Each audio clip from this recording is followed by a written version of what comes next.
As we've been reporting, the second exchange of Hamas captives for Palestinian prisoners hit a snag late on Saturday. Here are some of the sticking points that led to a delay of several hours. Hamas accuses Israel of violating the agreed-upon no-fly zone over southern Gaza.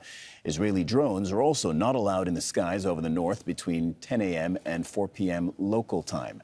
Hamas says humanitarian aid deliveries have fallen short of what was promised and that the aid is not getting into northern Gaza. Israel denies this, saying more than 50 trucks have entered the north.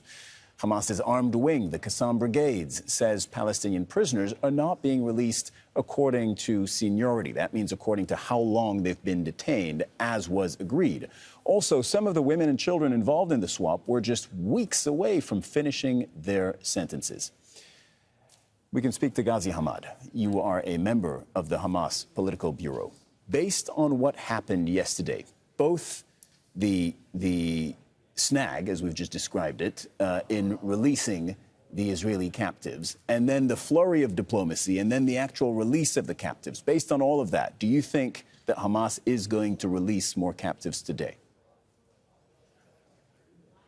Look, first of all, we are committed to the agreement, and we respect the agreement, and we have no problem to continue and to fulfill our commitments.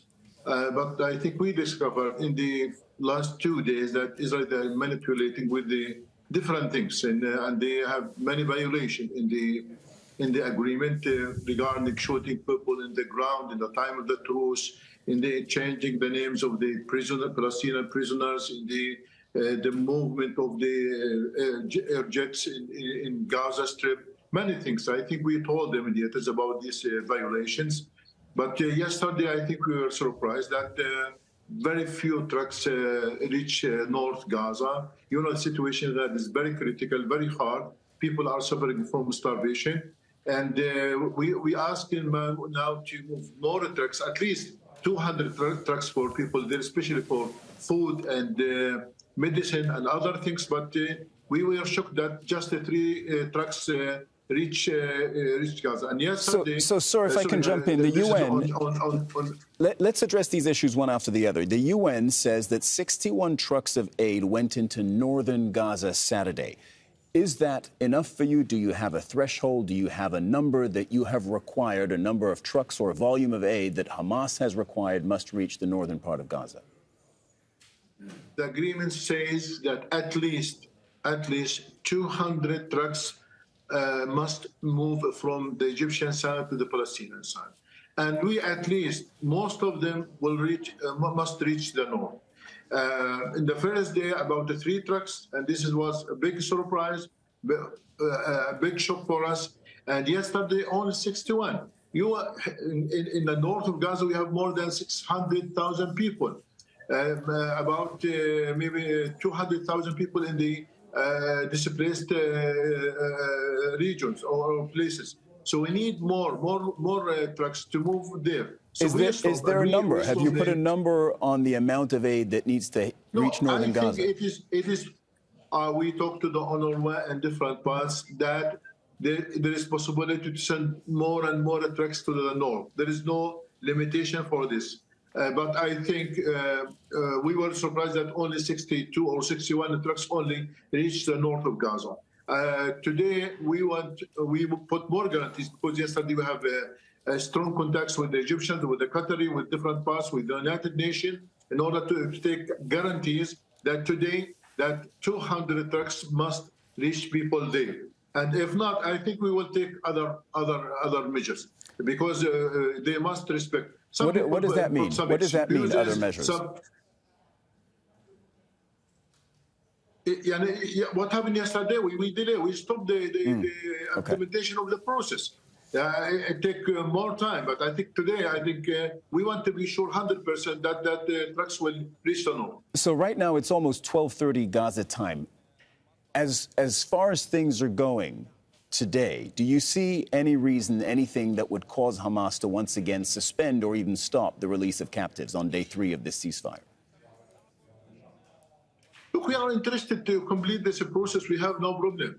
We respect our commitments and we want to continue. We had good connection every day with the Qatari, with the Egyptians, with the United Nations, with all people. And we are very interested to continue and to finish this process.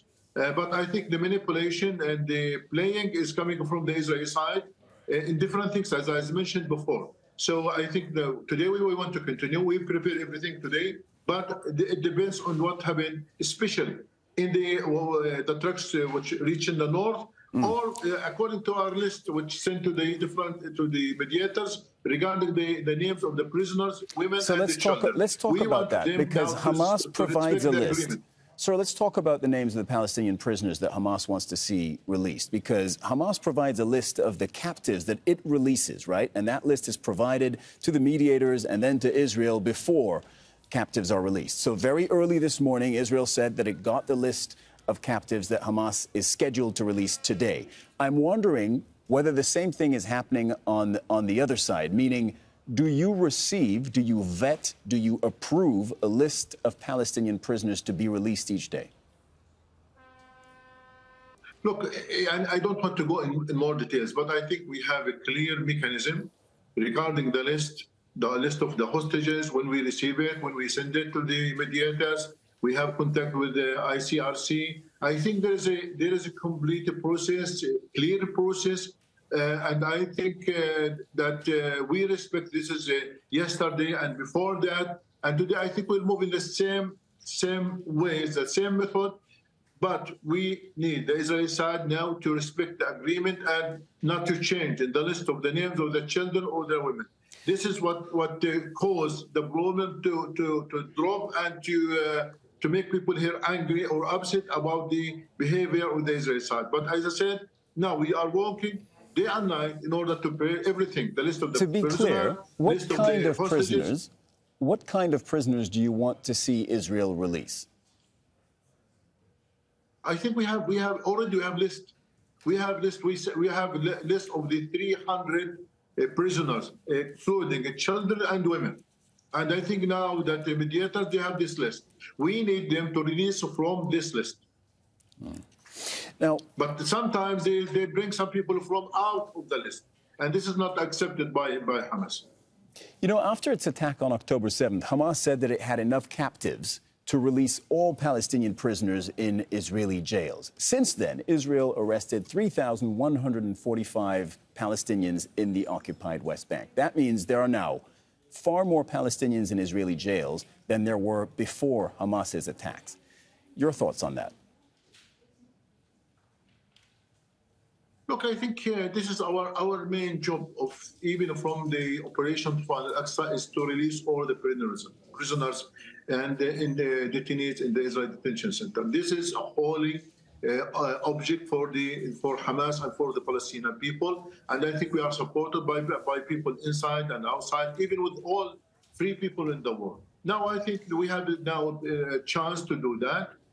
We have some military in our hand. I think we are ready to make a comprehensive deal.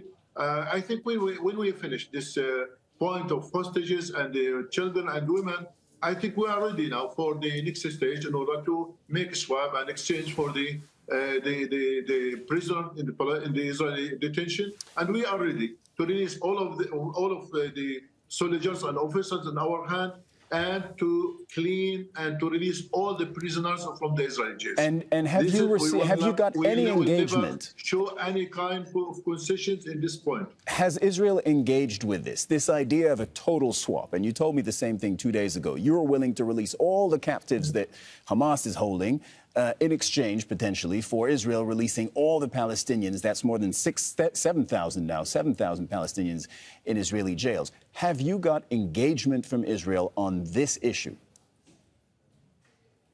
Look, I think maybe Israel now sometimes show kind of arrogance that we are not, as they started in the beginning of this operation against Gaza, and they said we will not negotiate with Hamas, we want to break the bond of Hamas, we want to destroy everything of Hamas, we will bring the hostages with the military power, but I think they failed to do that. They failed to so do is that anything. a no? No traction on that? Bring the hostages. No, I think now they are convinced that they can do that through through the negotiation, only through the negotiation. And we, as Hamas and the resistance, we succeeded to impose our condition to release the prisoners, now to allow for their assistance, and to do many things. So I think that this is a big victory for the Palestinian people. And a big failure for Israel, which all the time issues slogans that they are ready to destroy everything in Gaza and to bring everything by military power. But I think they failed to do that. Currently, is it your expectation that the ceasefire will continue beyond day 4, beyond the current 4-day deal? We are working in this. I think we are now interested. It is our priority now to stop the aggression of our people, to stop murdering and massacres and genocide in Gaza. We have good contacts with the Qatari, with the Egyptians, with the Turkish, with different parts. I think most of people, even people in Europe, all of them, they said that we are interested to stop this brutal war in Gaza. We want to stop the genocide against Gaza. There are no goals for Israel now in Gaza now that they killed just about 15,000 civilians, most of them children and women. What they are going to do in Gaza now after that? So I think we are working with different parts in order to stop this war and to stop this aggression against people. We'll do everything, politically or in different means, in order to stop the aggression. We hope that we can extend the truce or ceasefire and to give people more time in order to breathe, in order to rest, in order that they can move in the street, can go to the markets, can they find food. I hope that we are doing our best in order to extend the ceasefire. Sir, what about U.S. nationals? Do you intend to release Americans? I know the Americans in general, we are absent from the policy of the American administration. And we know that all the time they are supporting Israel. They give him time now to kill and more. We said frankly from the beginning of this war that United States is a partner in this crime, partner in genocide, partner in ethnic cleansing. So is there any negotiation right now? Is there any negotiation right now that involves releasing American nationals currently in Hamas captivity? Look, we are not looking for this nationalities, American or Russian. We have different nationalities. Now we have a list. We are moving in step by step. It is organized very well in Hamas organization, and we have good contacts with the mediators. I think the process is going very well, regardless that this is American or Russian or different nationalities. We are interested to release all the civilians and to release some of the children and women from the Israeli detention centers. And Ghazi Hammad, a member of Hamas's political bureau, thank you for joining us on the program. Thank you.